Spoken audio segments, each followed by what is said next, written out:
Chairman and Senate President Mig Zubiri at sa lahat ng resource persons narito.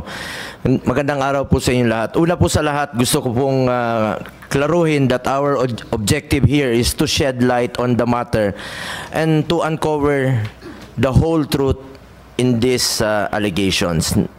Nothing but the truth. No more, no less. Nandito po ako para suportahan ng ating chairman, Senator Bato, para alamin po ang katotohanan. The truth only. Hindi po tayo magkakamali dyan. Kaya naman po ako po'y sumasang-ayon kay Senator Bato that we should keep politics out of this hearing. Ang pangunahing layunin natin dito ay ang kapakanan at kaayusan ng publiko. Ayaw natin na bumalik ang paglalaganap ng illegal na droga dahil pag bumalik yan, babalik na naman po ang kriminalidad, babalik po ang korupsyon sa gobyerno. Hindi ito dapat nakadepende kung sino yung kakampi natin dito. Isa po ang ating labanan po ang illegal na droga. Kaya umaapila po ako dahil sa ating mga resource persons nandito ngayon, sabihin nyo lang po ang totoo. The truth only. At pinag-usapan po natin ang droga dito. Mas importante po itong problema ng droga sa ngayon. Since we are talking about operations of PDEA against illegal drugs, may I just also ask Mr. Chair to Director General Lasso.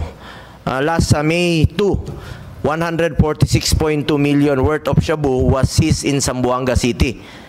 Totoo po ito, Director General? You may answer, General Lasso. Totoo ba ito, yes or no?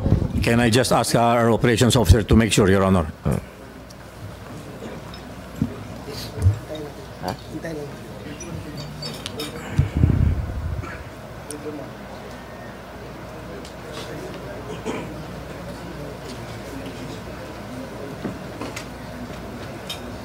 Your Honor, can we just check with our office?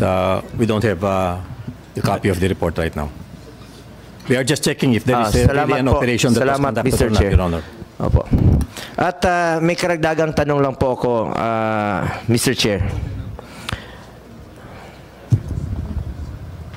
Mr. Chair, nakarating po na ngayong araw na ito, no, may report na nakatakas daw yung mga presong involved mula dito sa PDEA detention cell. Totoo ba ito?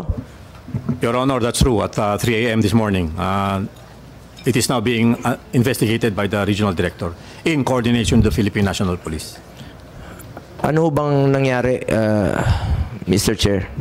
Your Honor, what I got is that they were able to open the roofing of the jail facility.